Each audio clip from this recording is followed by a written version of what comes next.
Comme nous avons l'habitude de le faire, de traiter des thèmes de Parashat Hashavua, dans cette Parashat de Vaishlach, la Torah va nous faire part de la rencontre historique entre deux frères jumeaux, mais qui étaient opposés l'un à l'autre depuis à l'état embryonnaire déjà, à l'état fœtal. Vaitrotsetsu habanim bekirba. Et voilà qu'après 22 ans de séparation, ils se retrouvent, mais dans des circonstances très particulières.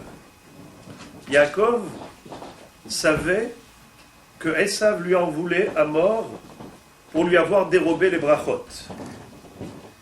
Esav est arrivé avec 400 hommes armés jusqu'aux dents, Todarabah, pour décimer Yaakov et sa famille.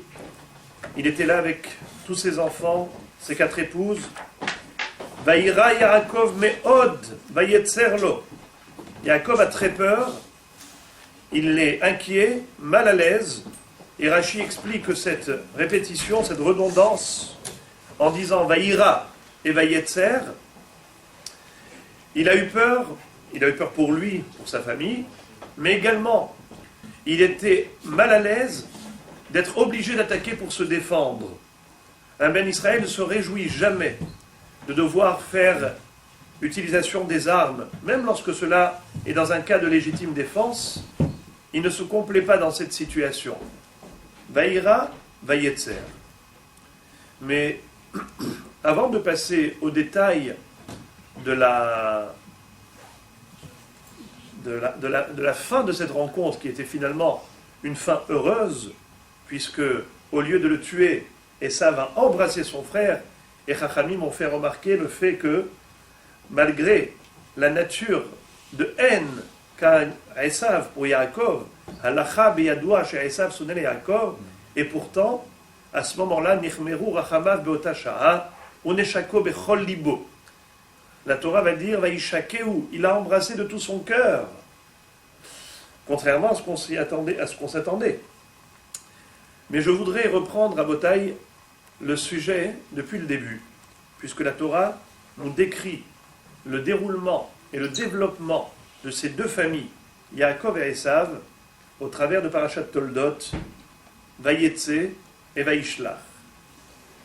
Puisqu'on n'a pas eu l'occasion de se voir pendant ces quelques semaines, alors je voudrais m'arrêter sur différents points de leur vie et voir comment le développement de ces deux familles, de ces deux frères, va être complètement à l'antipode l'un de l'autre. Premièrement, l'histoire de la Bechora, l'histoire du droit d'aînesse. Yaakov a acheté à Esav son droit d'aînesse, sa faculté, son statut de Bechor. Un Bechor, ça a des privilèges. Un Bechor hérite une double part d'héritage. Le Bechor, il a toute son importance. Et Yaakov va devenir Bechor par acquisition. Alors que Esav était né le premier, c'est lui qui est sorti le premier du ventre de sa mère, Yaakov va lui acheter la Bechora. À quel moment et comment? Ce fut le jour du décès d'Abraham Avinu. Abraham quitte ce monde à l'âge de 175 ans. Son fils en avait 180 lorsqu'il est décédé, lorsqu'il a quitté ce monde, Yitzhak Avinu. Rabbi Yosef.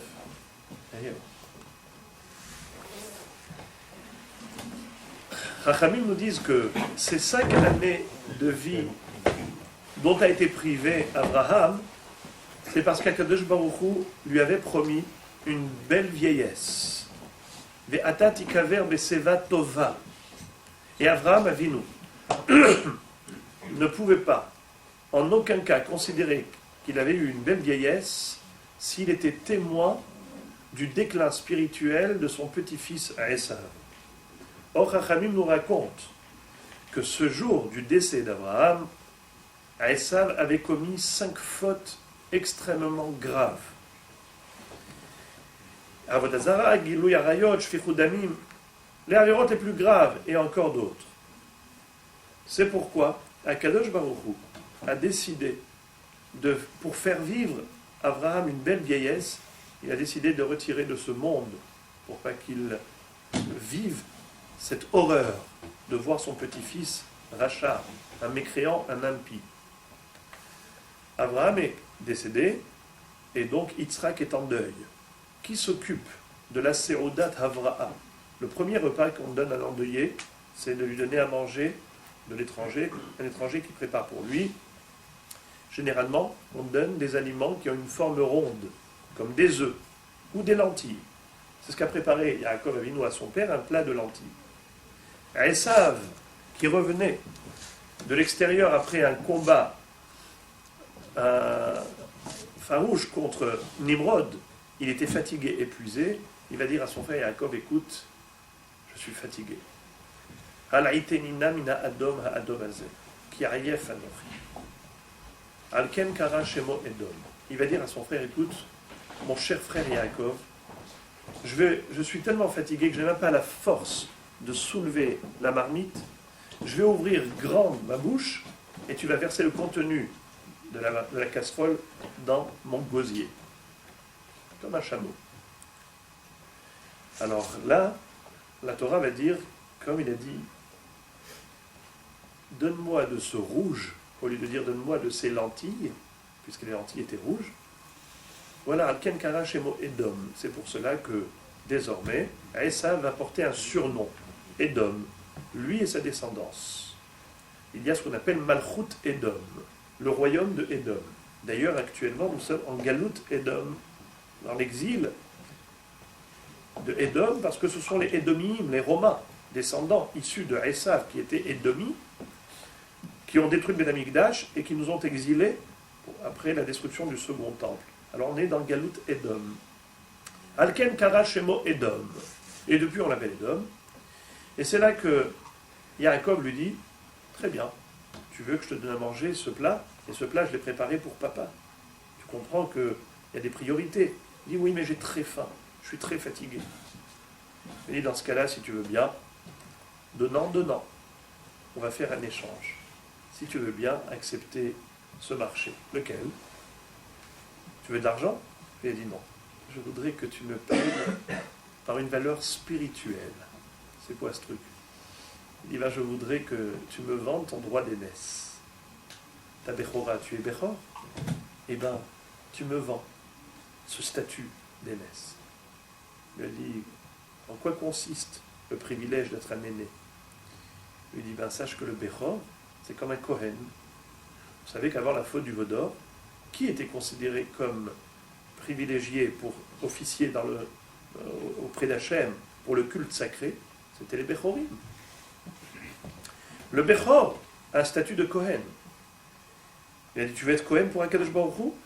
Il a dit, c'est bien beau, c'est sympa, mais à part les avantages, y a-t-il des inconvénients que d'être Bechor? Il dit, bien sûr, si tu bois du vin et que tu es dans un état d'ivresse, et que c'est comme ça que tu vas aller servir Hachem, c'est très grave, tu es Chayav Mita. Un Shtouyayaïn, un Kohen qui est chatouille, qui est enivré dans un état d'ébriété, qui va rentrer dans le Beth Amikdash, eh bien, Chasé Shalom est Chayav Mita. Elle dit, quoi? À cause de cette Bechora, je risque de mourir? Il n'est Anochi Holech Lamut. Là-bas, c'est dit Bechora. Si à cause de la Bechora, à cause du droit d'aînesse, je risque de mourir, je préfère m'en passer. Je préfère largement m'en passer. C'est pour ça que Esav il a dit ça, il n'est un Anochi Holech Lamut? C'est pour cette raison-là? Ouais, c'est leur midrash. Et par conséquent, Esav, de bon gré, va accorder à Yaakov ce droit d'aînesse. Il va lui dire, ok, marché conclu, on signe, et on fait un shtar, un acte de vente de la Bechora. Suite à quoi, Esav se lève, tout satisfait d'avoir eu Yaakov, de l'avoir embobiné. Yaakov lui a donné un bon plat de lentilles, il s'est rassasié. Et qu'est-ce qu'il demande en échange? De l'air, du vent. le droit d'aînesse. Je lui donne gratuit ce droit d'aînesse. Qu'est-ce que j'en ai à faire? Yaakov se lève, Vaïvez, Esav et Abechora. Yaakov, Vaïvez, Esav et Abechora. Il a méprisé, en se moquant, ricanant. Mais qu'est-ce qu'il fait ce Yaakov là? Il est intéressé par un monde, par des valeurs virtuelles, par des valeurs spirituelles. C'est quoi son truc là? Il a acheté le droit d'aînesse. Très bien. Question. 2 questions. Premièrement, comment se fait-il que, premièrement, comment Yaakov a su que c'était le moment opportun pour acheter la Bechora? Ça veut dire qu'on voit que Yaakov avait guetté quelque part le moment durant lequel il va pouvoir acheter à Esav cette Bechora. On a l'impression que Yaakov a sauté sur une occasion, il a dit tiens, le moment est arrivé. Comment est-ce qu'il a su que c'était le bon moment? Deuxièmement, ce qu'on veut comprendre également, c'est que la Torah nous raconte que depuis lors, depuis cette histoire, Esav et toute sa descendance vont être appelés et nommés différemment. On ne va plus les appeler Esav, on va les appeler Edom. Alken kara shemo Edom. Incroyable. Si quelqu'un vous dit, s'il te plaît là, tu vois pas la canette rouge là, donne-moi ce truc rouge là, rouge. Alors, parce qu'il a dit, donne-moi ce rouge, voilà, et le rouge, du coup on va lui mettre comme ça une étiquette, le rouge, et toute sa vie on va l'appeler le rouge, et sa descendance, les rouges. C'est quoi ce truc? C'est incroyable, incompréhensible. Alken kara shemo Edom. Quelle est l'importance de nous raconter cela dans la Torah? La Torah est un livre d'enseignement. C'est tellement important de nous raconter qu'il a dit donne-moi ce rouge, il n'a pas dit des lentilles, et parce qu'il a dit donne-moi ce rouge, alors on va l'appeler le rouge. Alors 2 choses. Premièrement, on ne comprend pas pourquoi. Est-ce que quelqu'un qui a eu, à qui la langue a fourché, et qu'au lieu de dire des lentilles, il a dit rouge, on va l'appeler rouge, premièrement, et deuxièmement, d'inscrire cela dans la Torah comme si c'était un élément important. En quoi c'est important de nous raconter tous ces détails? Je passe maintenant, 2e étape, un autre thème également que la paracha va traiter dans Parashat Toldot, c'est le sujet de la Beracha. La Beracha, la bénédiction que Yitzhak veut octroyer à ses enfants. Yitzhak a atteint l'âge de 123 ans. Il est à proximité de l'âge durant lequel sa mère est décédée. Chachamim nous disent que chaque homme, chaque être humain, doit se soucier. À partir du moment où il a atteint les 5 années proches de l'âge de ses parents. C'est-à-dire que si, par exemple, son père est décédé à 120 ans, lui, à partir de l'âge de 115 ans, il doit avoir un petit peu cette inquiétude, ce souci, qu'il va peut-être quitter ce monde. 5 ans avant, 5 ans après. Esav est sollicité par son père. Son père lui dit, voilà, j'ai 123 ans, si maintenant je ne te donne pas la bracha, je risque un jour de ne plus pouvoir te la donner. Va me chercher du gibier. Va me préparer un bon plat comme tu sais, comment j'aime. Et là, je vais t'offrir une bracha. Esav va à la chasse. Esav savait honorer ses parents. Mais maman Rivka, quand elle entend ça, elle va dire à Yaakov, son fils, attention, ce Esav Aracha risque de recevoir les brachot, c'est très dangereux. C'est toi, Yaakov, le tzaddik, qui dois aller prendre ces brachot. Tu vas te déguiser en Esav. Et Yaakov est très inquiet. Il dit, maman, et si papa m'attrape, et je me fais attraper comme un rusé, un malin, qui a voulu escroquer son père, alors il risque d'avoir plutôt des malédictions au lieu de bénédictions. C'est pourquoi, au début, il était très réticent. Sa mère lui dit, t'inquiète pas. Alaï qu'il est l'atra béni, moi je prends sur moi, chas shalom, ces éventuelles malédictions. N'aie pas peur. Vas-y.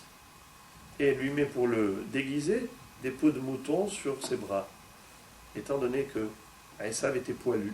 Si jamais le père touchait le fils ou il le tâtonnait, il risquerait de s'en apercevoir que ce n'est pas Esav, même si Yaakov allait changer sa voix. Et à ce moment-là, il rentre chez son père et lui dit: Papa, voilà, je t'ai amené un bon plat, ce que Rivka avait préparé. Lève-toi, s'il te plaît, papa. Dis-moi, comment tu as fait si vite, mon fils? Il dit: parce que ton Dieu éternel m'a présenté une occasion rapidement. Et c'est comme ça que j'ai pu trouver ce qu'il te faut. Et là, il lui dit: tiens, Akol kol Yaakov, ve'yadayim yede Esav. Viens ici que je te touche. Cette voix-là, c'est une voix de Yaakov. Parce que Yaakov a vu, quand il parlait avec son père, il parlait avec beaucoup de respect. S'il te plaît, papa, Kumna, Sheva, Avi, assieds-toi, s'il te plaît. Quand il lui dit: mais comment tu as fait si vite? Il dit: bien, parce que Dieu merci, HaKadosh Baruch Hu m'a aidé. Quand Esav arrive, il dit: Koum, Avi, qui se lève, mon père. Il parle avec une arrogance et un manque de respect vis-à-vis de son père. Esav, Yitzhak va dire: Akol kol Yaakov. Cette expression, cette manière de s'exprimer, c'est une expression de Yaakov. Alors viens que je te touche. Il tâtonne, il voit que c'est les mains de Esav. Akol kol Yaakov, et les mains poilues comme celles de Esav. Alors il lui fait une bracha. Après qu'il a terminé la bracha, Ach yatso yatsa Yaakov, ine Esav ba. Yaakov s'en va, il y a Esav qui arrive. Et il arrive: qui se lève, mon père? J'arrive. Donne-moi la bracha maintenant. Il dit: mais à qui ai-je donné la bracha il y a quelques secondes? C'est pas possible. Il dit: quoi? Il y a quelqu'un qui est venu avant moi qui a pris la bracha? J'ai bien compris. C'est Yaakov. Yitzhak lui dit: Ba achicha bemirma velakach et birkatecha. Ton frère est venu avec chokhma, avec ruse et intelligence, et il t'a pris la bracha. Gam baruch yeh. Je confirme la bracha. Je ne regrette pas de lui avoir donné. Gam baruch yeh.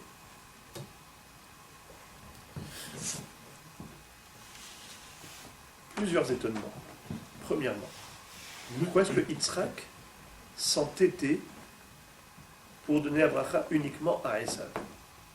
D'abord, pourquoi est-ce qu'il a voulu donner la bracha à Esav, qui a priorité un rachat? En plus, il insiste. Il dit: peut-être que tu n'es pas Esav, viens que je te tâtonne, viens que je te touche. Ah, tu es Esav, c'est bon. Si c'est Yaakov, c'est pas bon. Parce qu'il Yaakov ne mérite pas une bracha. Mazé. Pauvre Yaakov. Quoi, son père ne savait pas que c'était un tzaddik? Il a pris pourquoi? Yaakov Ishtam Yoshev Ohalim. Yaakov, l'homme des tentes, l'homme de la Torah.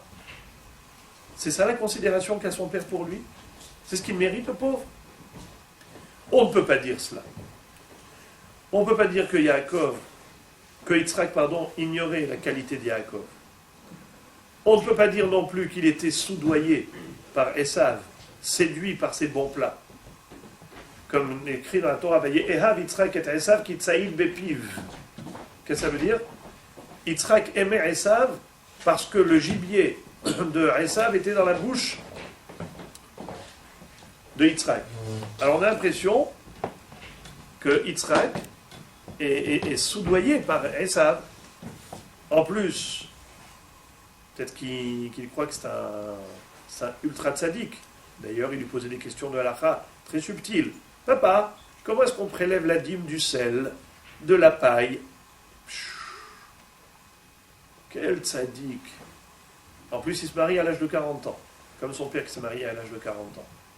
Chachamim disent que jusqu'à 40 ans, ce voyou allait kidnapper des femmes mariées. Alors, disent Chachamim, pourquoi il s'est marié à 40 ans? Eh bien, c'est pour faire comme le porc, comme le chazir. Le porc, il montre des sabots fendus. Pour dire, voilà, j'ai des signes de cacheroute. Je suis cachère. Mais il n'a que les signes extérieurs du cachère. Il n'a pas les signes intérieurs, il n'est pas ruminant. Esav, il vit dans l'hypocrisie. Il montrait un semblant de sadique. Ensuite, alors qu'est-ce qu'on va dire que peut-être que Yitzhak l'ignorait? C'est pas possible. On a dit tout à l'heure que Yitzhak lui-même a dit Hakol Kol Yaakov. La voix, c'est la voix de Yaakov. C'est-à-dire quoi la voix de Yaakov? Un Ben Torah ne s'exprime pas n'importe comment. Un Ben Torah parle respectueusement à son père. Un Ben Torah, il parle d'Akadosh Baruch Hu, qui crache Shem Elokecha lefanai. Dieu m'a aidé pour trouver rapidement ce qu'il te fallait. Donc, il savait que c'était un tzaddik. Pourquoi il ne voulait pas lui donner la bracha? Première question. Deuxième question. Si Yitzhak, malgré tout, voulait absolument donner la bracha à Esav, pourquoi est-ce qu'après il a regretté? Pourquoi est-ce qu'après il a changé d'avis? Quand Esav lui a dit aïe aïe aïe, aïe aïe aïe, cet escroc, il m'a eu 2 fois, il m'a eu 2 fois. Il a dit quoi, il t'a eu 2 fois? Et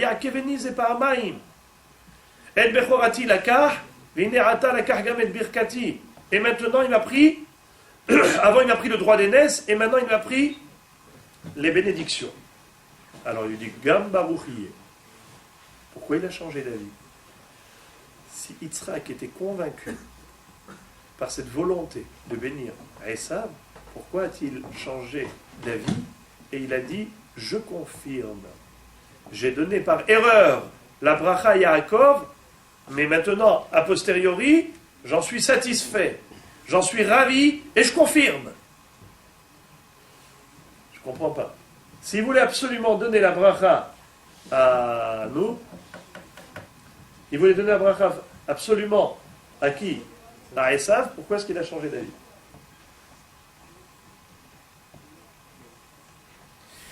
Oui. Moi, je voulais savoir, à propos de Yaakov et Esav, ils sont radicalement opposés. Il y en a Absolument. Qui étudie la Torah, et Yaakov Ishtam Yoshev-Olim, mais l'autre, c'est un chasseur. Est-ce que c'est quelque chose qui a été intrinsèque à eux, ou bien ils ont reçu une éducation différente? Je vais y arriver. Ezrat Hashem. Je voudrais juste rappeler ce que dit Rashi. Rashi dit qu'au départ, Yitzhak voulait donner la bracha à Esav parce qu'il croyait que Esav c'était l'aîné. Et il est tout à fait normal de donner la bracha au fils aîné. Mais ensuite, quand Esav a crié, il a poussé des cris de douleur en disant mais c'est pas possible, il m'a eu 2 fois, il m'a pris l'aînesse, le droit d'aînesse et maintenant la bénédiction. Alors le père lui dit ah, si tu l'as déjà vendu le droit d'aînesse, donc c'est lui l'aîné. Moi je voulais bénir l'aîné, et bien donc je ne me suis pas trompé. Mon erreur n'en est pas une. Finalement, je confirme, parce qu'en effet, j'ai béni l'aîné. Gam Baruchiyeh. C'est l'explication que donne Rashi. Mais on donnera une autre,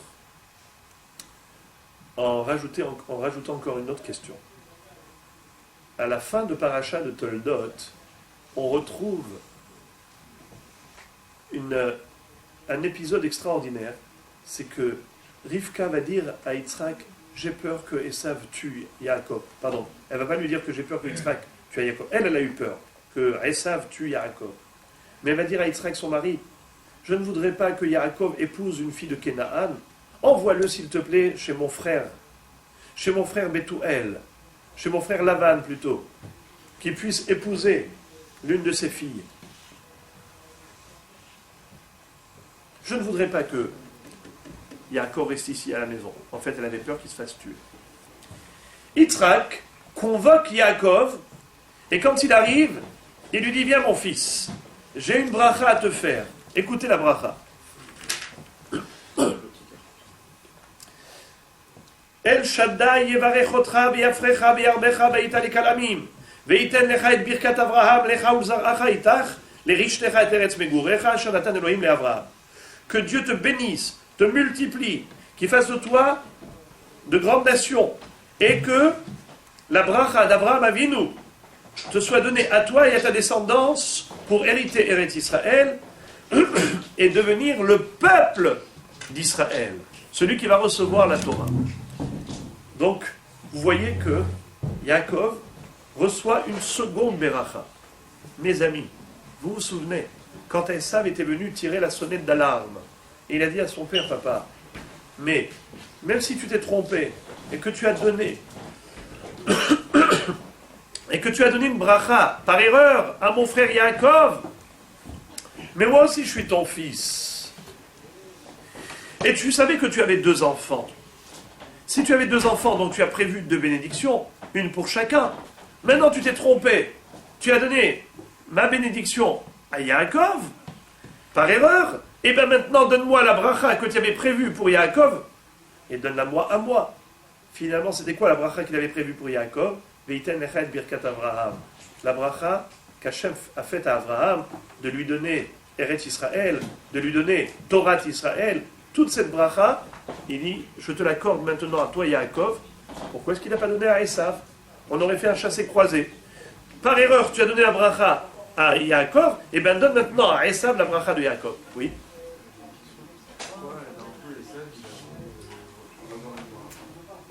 Pourquoi est-ce qu'il a voulu avoir cette bracha? Pourquoi d'un coup, lui, il ne s'intéressait pas à tout ça, et pourquoi d'un coup, il a voulu avoir la bracha? Excellente question.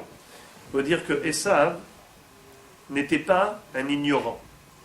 Esav, c'était un homme qui avait la connaissance des vraies valeurs, seulement son cœur et son corps n'obéissaient pas à son esprit. C'est-à-dire que Esav, c'était quelqu'un qui était un passionné. Et la passion dominait la raison. Il n'arrivait pas à mettre en pratique ce qu'il comprenait qu'il fallait faire. D'ailleurs, pour illustrer cela, c'est incroyable. Chachamim nous disent que Esav a été décapité lors de l'inhumation de Yaakov. Vous vous souvenez de cette histoire? Yaakov avait acheté à Esav sa part dans le caveau des patriarches. Il lui avait payé très cher pour cela. Et au moment où toutes les tribus étaient là autour du cercueil de Yaakov, Esav est là, il dit, oh, halte, qu'est-ce que vous voulez faire ici? Eh bien, inhumer notre père dans le caveau des patriarches. Il dit, mais ça ne va pas, non? Nous sommes 2 frères jumeaux, héritiers à part égale de ce caveau des patriarches. Pas question que lui prenne la place. Il dit, mais papa nous a dit que tu lui as vendu tes 50%. Et d'ailleurs, qu'il t'a donné un monticule de pièces d'or pour autant. Et il y a même un shtar de vente, un acte de vente. Il a dit, montrez-moi l'acte de vente. Vous croyez que c'était perdu? On dit, pas de problème, on va envoyer Naphtali tout de suite en Égypte. Naphtali, qui courait comme une gazelle, va chercher cet acte de vente. En attendant, il y avait un petit-fils de Yaakov Avinu qui s'appelait Hushim ben Dan. Hushim, le fils de Dan, fils de Yaakov. Hushim était malentendant, il était sourd. Il ne comprend pas qu'est-ce qui se passe là. Pourquoi on tarde? Pourquoi on ne va pas immédiatement inhumer papy? Alors on lui fait signe. Esav ne nous laisse pas faire. Il n'a pas compris qu'il y avait une histoire de vente et qu'il faut aller chercher le lac de lait. Il a dit quoi? Celui-là il ne nous laisse pas? Prend l'épée, il décapite. La tête de Esav, elle roule au pied de Yaakov. Au pied de Yaakov. Yaakov, son cercueil était là. Et finalement, le Zohar nous dit que la tête de Esav a été inhumée dans le caveau des patriarches et son corps a été rapatrié en Eretz Seir. Très intéressant cette histoire. C'est pour nous dire que le corps et la tête de Esav, c'était 2 mondes. Sa tête dans le caveau des patriarches, parce qu'il était du niveau des patriarches au niveau des notions. Mais au niveau de la vie de tous les jours, son corps était dans le monde de la Toum'a en Eretz Seir. Je ferme donc la parenthèse par rapport à cette bonne question, pour revenir donc à cette interrogation, à savoir pourquoi donc Yitzhak n'a pas donné à Esav la bracha qu'il avait prévue pour Yaakov, c'est-à-dire la bracha d'Avraham Avinu, la bracha spirituelle. Pour répondre à ces questions, on va expliquer la chose suivante. Yaakov et Esav étaient 2 frères issus de Yitzhak. Yitzhak et Rivka. Yitzhak a cru que ces 2 enfants, c'étaient 2 frères de nature totalement différente. Vaye Esav ish, Yodea Tsaïd ish Sadeh. Esav c'était le chasseur, l'homme des champs. l'homme de la rue, l'homme de l'extérieur, le businessman, l'homme des affaires, l'homme d'affaires. Yaakov ishtam yoshev ohalim. Et Yaakov, c'est l'homme intègre, l'homme simple, l'homme de l'étude de la Torah, l'homme des tentes, investi dans le Beth Midrash de Shem et de Hever. Ça, Yitzhak le savait. Yaakov, le kolelman, et Esav, le businessman. Est-ce que jusque-là, il y a quelque chose de négatif? Pas du tout. Yitzhak considère que justement, ce sont deux frères complémentaires. On connaît déjà cette complémentarité au niveau des Shvatim. Il y avait deux tribus, Issachar ou Zvulun. Issachar, c'est la tribu investie dans l'étude de la Torah, les grands Talmidei Chachamim du peuple juif, et Zvulun, le grand businessman qui avait ses bateaux au bord du port, toujours prêts à voyager pour l'exportation-importation. Et comme il partageait son pain, son gagne-pain, son bénéfice avec Issachar en lui disant « Écoute Issachar, toi tu étudies la Torah, donne-moi la moitié de tes mérites en échange de la moitié de mes gains. » Eh bien, Yaakov Avinu va dire « Moshe Rabbeinu, Semach Zevulun betzetecha ve'Issachar be'ohalecha. » Réjouis-toi, Zevulun, lorsque tu vas faire du business, parce que grâce à toi, Issachar étudie la Torah. Il est dans tes tentes. Eh bien, Yaakov et Esav, c'est tout à fait cela, ça peut être tout à fait cela. Ce qui confortait Yitzhak dans ses présomptions, c'est le fait que Esav était un homme de valeur, un homme qui parlait de Torah, un homme qui était minutieux et méticuleux en matière de halacha, quelqu'un qui pose des questions, comment est-ce qu'on fait le maaser du sel, de la paille, qui va se marier à 40 ans comme son père. Ça veut dire que même si ce n'est pas l'homme de l'étude de la Torah, mais il a quand même du respect pour la Torah. Un homme qui est accro, il est accro des vraies valeurs. Donc si c'est comme ça, à partir de là, tout compte fait, il y a ici deux frères qui peuvent tout à fait se compléter l'un l'autre. S'ils sont si complémentaires, voilà comment Yitzhak raisonne. Le businessman doit recevoir la bracha pour la réussite dans son commerce. Et le kolelman va recevoir la bracha pour la réussite dans son étude. C'est ce qu'il avait prévu. Il avait prévu donc ces deux brachot. Qu'est-ce qui a changé? Qui est-ce qui a fait changer d'avis Yitzhak Avinu? Moraï Verabota, écoutez bien cela. Yitzhak change d'avis à un moment donné. Quand? Lorsque Esav pousse un cri, il tire les sonnettes d'alarme, il dit « Waouh! Qu'est-ce qu'il m'a fait Yaakov? Il m'a eu 2 fois. Il m'a acheté le droit d'aînesse pour un plat de lentilles, et maintenant il m'a dérobé les brachot. » Le père lui dit « Quoi? Quoi? Tu lui as vendu le droit d'aînesse pour un plat de lentilles? Alors je crois que je me suis trompé. En fait, c'est le businessman, c'est qui? C'est le kolelman. C'est lui le businessman. Pourquoi? Parce que finalement, regardez-moi ça, ce garçon qui est en train d'étudier la Torah toute la journée, il sort du Beth Midrash et il sort pour faire 2 bonnes affaires, mais les affaires de sa vie. Il sait quand sortir et où investir et comment investir. Il sort juste à ce moment-là pour aller acheter ce droit d'aînesse, la kehuna, la prêtrise, le droit de sacerdoce auprès de Esav. Figurez-vous, l'affaire du siècle il a fait, l'affaire du millénaire. Il achète une kedusha de kehuna, la bechora, pour un plat de lentilles. C'est comme quelqu'un qui a acheté pour 2 € un billet de loterie, et avec le billet de loto, il a gagné 15 milliards. Avec 2 €. Alors, Moraï Verabota, c'est exactement ce qu'a fait Yaakov Avinu, et mieux encore. Il achète une valeur éternelle une valeur spirituelle de la Bechora, de la Keuna, pour un plat de lentilles. Alors Yitzhak il dit, mais ça c'est un businessman.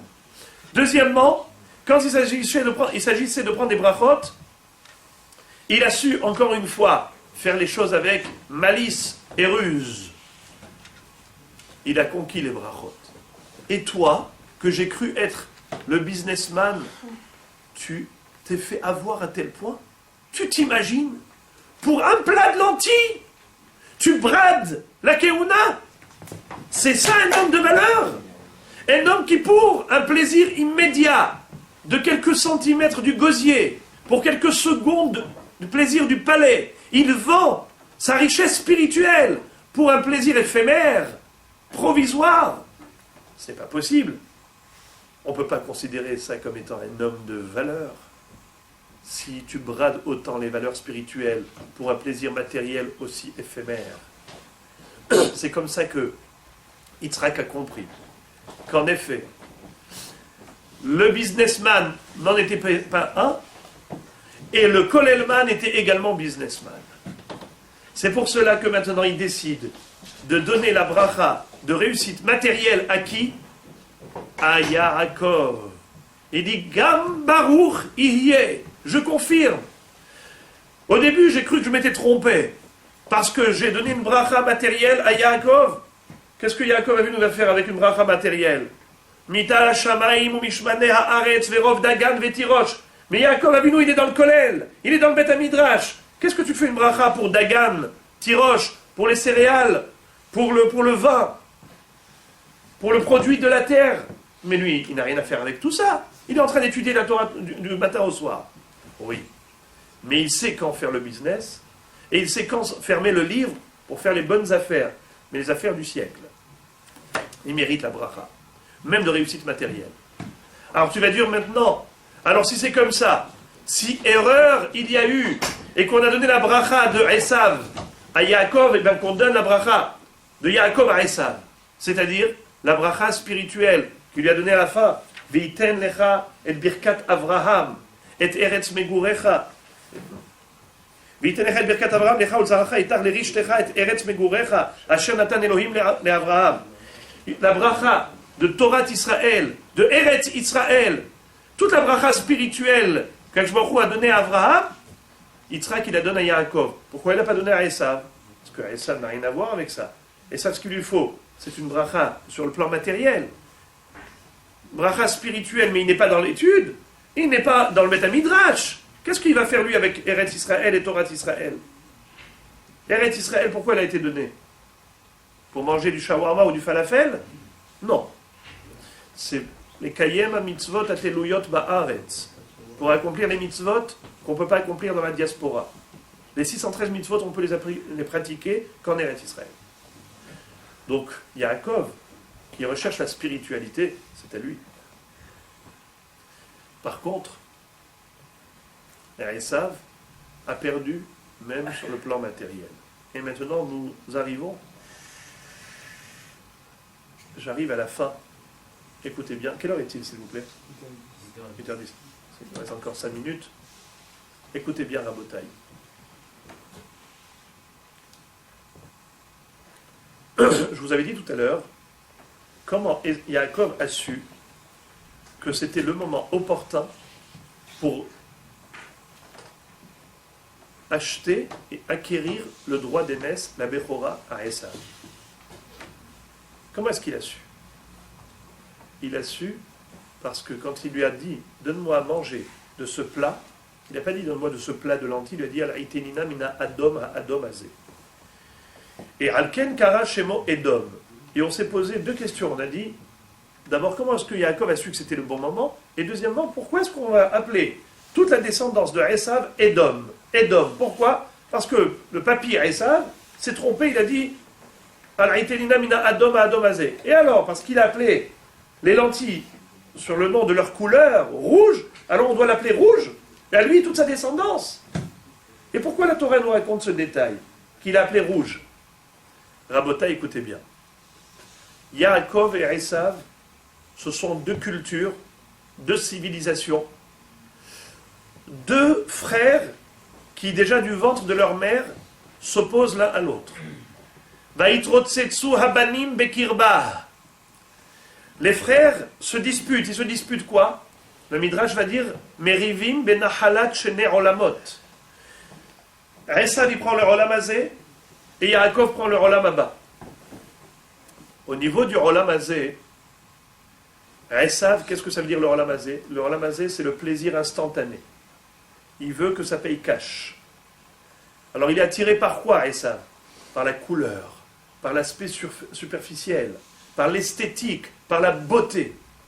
Ha'adom hazé. Ce rouge-là m'attire l'œil.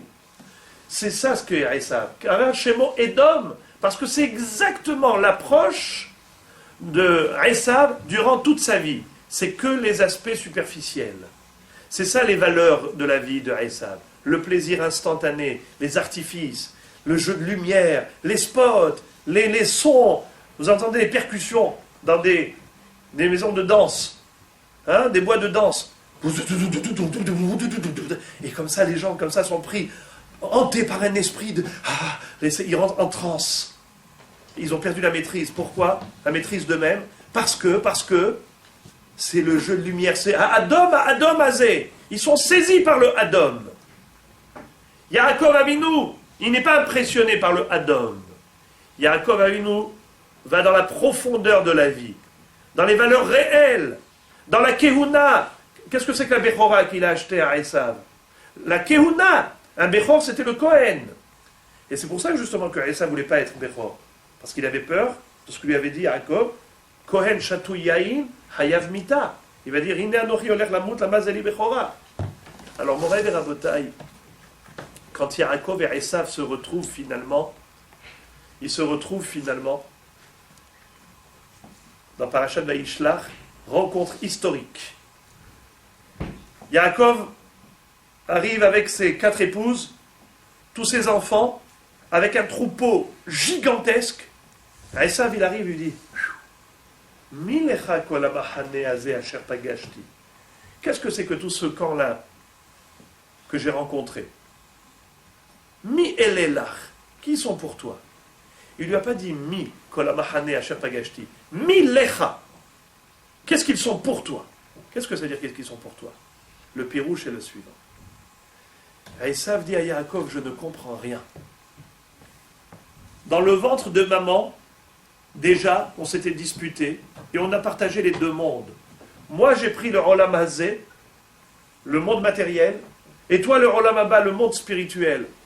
Mais je vois que tu es béni en matérialité. Je vois que tu ne manques de rien. Mais qu'est-ce que tu fais avec le Olam Hazé, toi?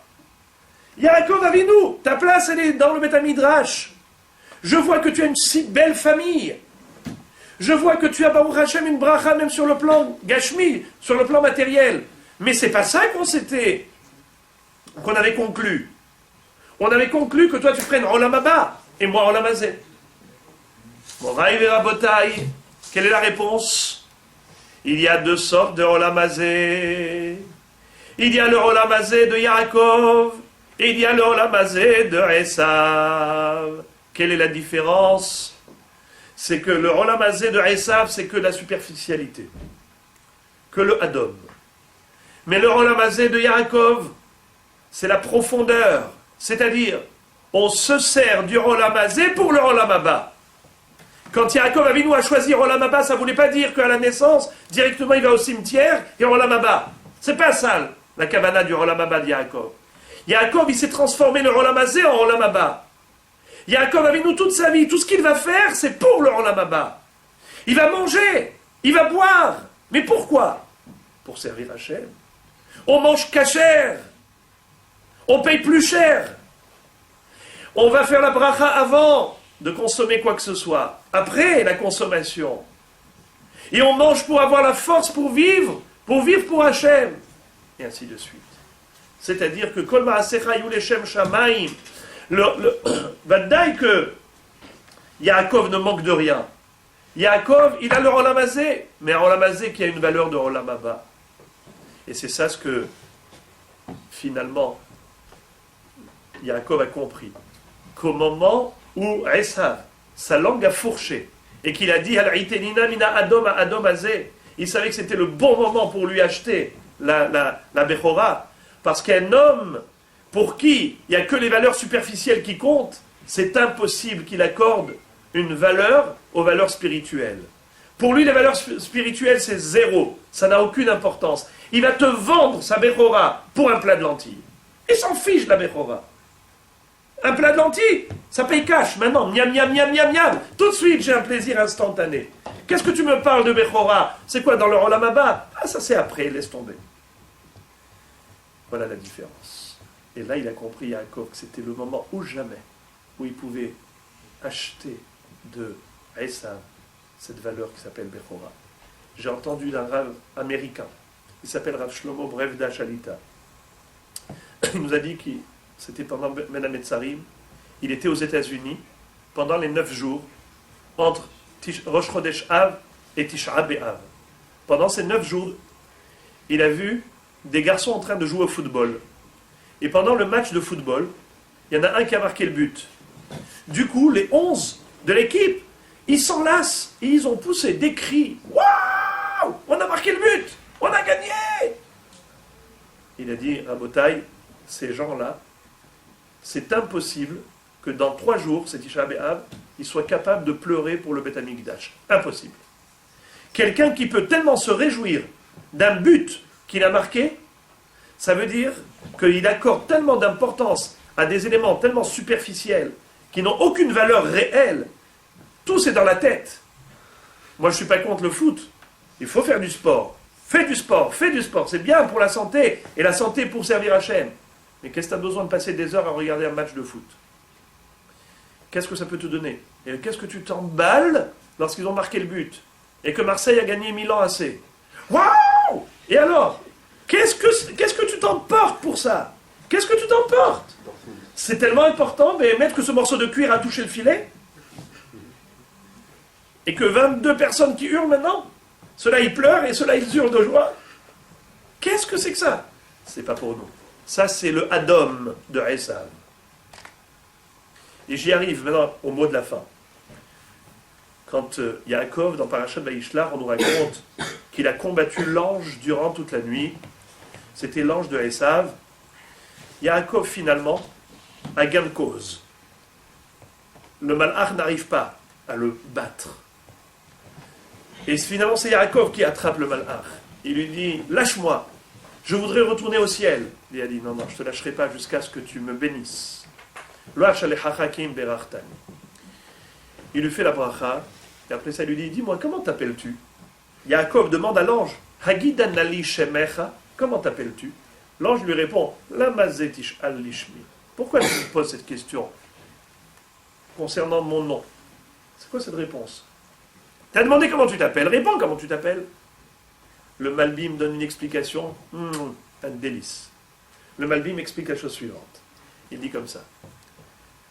Le nom d'une personne ou le nom d'un objet, c'est toujours, dans la Shon HaKodesh, dans la langue sacrée, c'est toujours l'expression de la qualité, soit de l'objet, soit de la personne.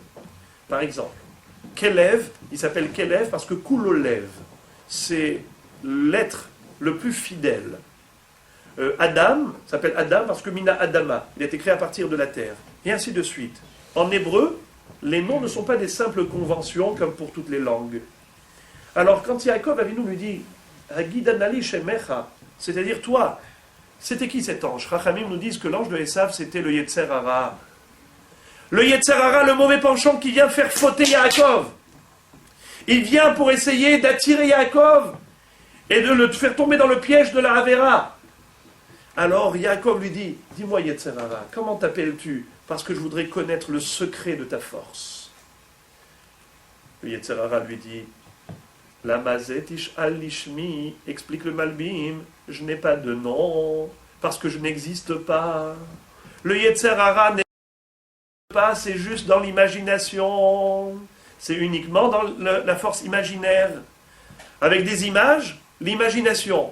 Tu as des images que tu as vues, et hop, dans le réel, c'est zéro. Mais dans l'imaginaire, des mondes tu te fais. Un monde fantasmatique. Que des idées. Mais en réalité, c'est zéro. Quand tu touches le fond du bassin, tu vois que c'est zéro. Alors là, Moraï Verabotaï, sachez que l'imagination, c'est exactement comme un film. Vous savez que dans les salles de projection de films, sont des salles généralement des salles sombres, des salles noires. Et vous avez en face de vous juste le grand écran sur lequel défilent tous les paysages, les personnages. Un jour, on a dit à quelqu'un qui n'avait jamais vu le cinéma, c'était un villageois, un paysan, on a dit, tu sais, on t'invite à la grande ville, on te prend un billet, tu viens à Paris, on te fait voir qu'est-ce que c'est que le cinéma. Il rentre, on lui a acheté le ticket, il rentre, il est tout ému, qu'est-ce que c'est que ce cinéma, il va rentrer, et puis du coup, il voit une chambre, une salle toute obscure, toute noire, il y a une peur bleue, il y avait à côté de lui l'interrupteur, vite il a allumé. Au moyen de la lumière, il dit, ah, au moins on voit quelque chose, il voit beaucoup de monde. Mais du coup, tout le monde hurle, éteins. Il dit, pourquoi vous voulez que j'éteigne? Il dit, ben on ne voit plus l'image maintenant. L'image a disparu. Il dit, moi aussi je veux voir, mais je veux voir dans la lumière. Il dit, mais ça, c'est pas du réel.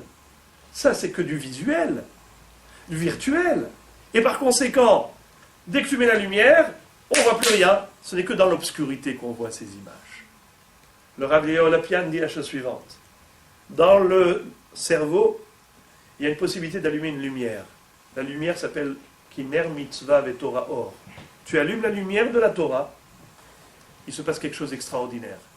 Toutes les images que le Yetzer Hara te faisait passer dans ton imagination, dans ton esprit, c'était à cause de l'obscurité. Le Yetzer Hara a exploité l'obscurité qui régnait dans ton esprit. Mais à partir du moment où tu as allumé la lumière de la Torah, toutes ces fausses valeurs, tout ce mensonge disparaît. Voilà Moraï Verabotaï, comment on a voulu terminer ce soir en vous disant que dans cette paracha de Vaïshlach, finalement c'est Yaakov qui a battu le Yetzer Hara. Toute la nuit, c'était le combat avec Ish'immo Kol Halayla. Toute la nuit, Alalot HaShahar. Vous savez qu'est-ce que c'est que Laïla, la nuit? Hachamim nous disent que la vie dans ce monde ressemble à une nuit. Et la vie dans l'autre monde ressemble à la lumière du jour. Durant toute la nuit, le Ben Israël, le Yaakov, est en combat permanent avec le Yetzer Hara, l'ange de Esav, qui vient pour nous faire fauter. Mais finalement, rira qui rira le dernier. Qui sortira vainqueur? Celui qui est empli de conviction, de volonté, de farouche volonté de gagner. Il faut vouloir gagner. Et Akadosh Baruch Hu nous a donné la possibilité. Natati lecha Yetzer Hara, natati lecha Torah tavlin. Nous avons, Baruch Hashem, l'antibiotique contre le microbe qui est en nous, ce Yetzer Hara. Akadosh Baruch Hu nous aide à faire le bon choix. Baharta Bachaim, de faire toujours le choix de la vie, une vie pleine de joie, pleine de simcha et de kedusha. Amen.